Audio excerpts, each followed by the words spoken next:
प्यारी बेटी थी, मॉडल थी हमारे लिए, एक आइडियल थी हमारे लिए। बहुत प्यारी, बिल्कुल ना लड़ती थी ना बोलती थी।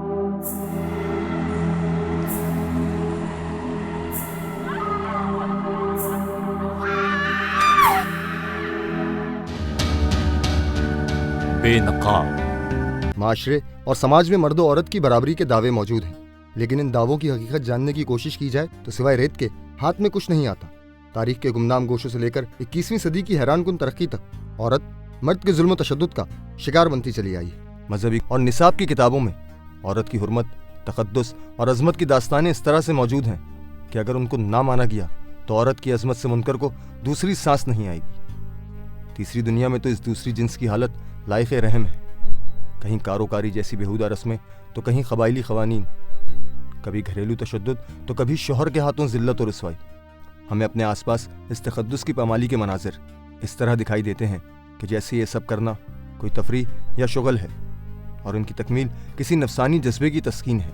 ऐसे ही तशद्दुद की भेंट चढ़ी कराची की रिहायशी नाजिया है। कराची यूनिवर्सिटी से इकनॉमिक्स में मास्टर करने वाली नाजिया घर भर की चहेती थी।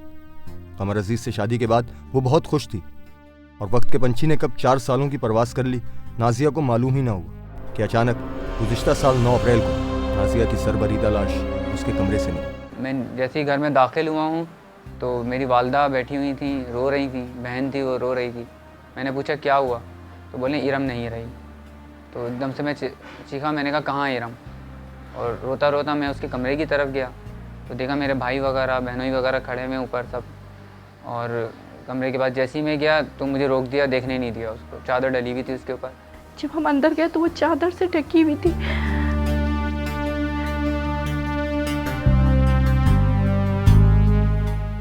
चादर हटाने की कोशिश की, उसके 1-2 बार मेरे हाथ में आए।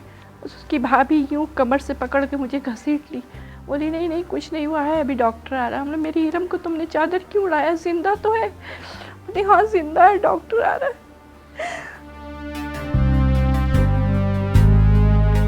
देखने नहीं दी, नीचे ले गई।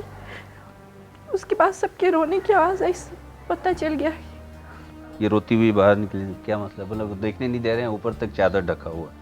उससे मुझे मज़ीद ये हुई, बजाय रूम में जाने के, ये रूम से बाहर की बात है। उसका वो एक और भाई है, अकबर अजीज़ नाम है उसका, PCSIR में जॉब करता है, वो खड़ा हुआ था। उससे मैंने पूछा कि क्या मसला है, बोला कुछ नहीं, वो चोट लग गई है, डॉक्टर को बुलाया है, एम्बुलेंस बुलाया है, ये इस तरह की बातें करें। उसकी जो भाभी थी वो कहती कोई अफगानी लोग आकर मार दिया। अगर रॉबरी होती, डकैती की वारदात होती तो आजकल सबको पता है, एक ट्रेंड है कि आतिशी असलहा चलता है, कुंदाले से कोई नहीं मारता, और कोई चीज़ लूटी नहीं गई थी। वो लोग सब पुरस्कार से लग रहे थे। किसी के हाथ में बाल्टी था, कपड़ा था। एक भाई उधर किचन के सामने खड़ा हुआ दरवाजे के पास, कमर किस तरफ से आया जो एकदम से मुझे पकड़ा। ये भाभी किधर थी? एक भाभी जो बुड्ढे की बीवी थी वो बाहर खड़ी थी। हम निकलते बोला तुम लोग किसी को पता नहीं कोई मार के चला गया? नहीं हम लोग को कुछ पता नहीं। मकतूला के कमरे के बाजू में जो कमरा है उसमें उनके बड़े भाई, उनके 3 या 4 बच्चे और वाइफ रहा करती थी। मैंने कहा भाई इन्हें तो खबर होनी चाहिए। क्या लगे नहीं, इनकी तबीयत ख़राब थी, ये नीचे सो गए थे जाके वालदा के पास। फिर मैं गया ऊपर डेड बॉडी देखने के लिए, तो वहशियाना तशद्दुद का शिकार थी वो, और आप ये समझ लेंगे सर बिल्कुल पाश था, कमरे में हर साइड पे भेजा और खून बिखरा पड़ा हुआ था। वो मंज़र इतना रिक़तआमेज़ और इतना तकलीफ़दा है कि वो कोई मुस्तकिल उसे देख नहीं सकता था।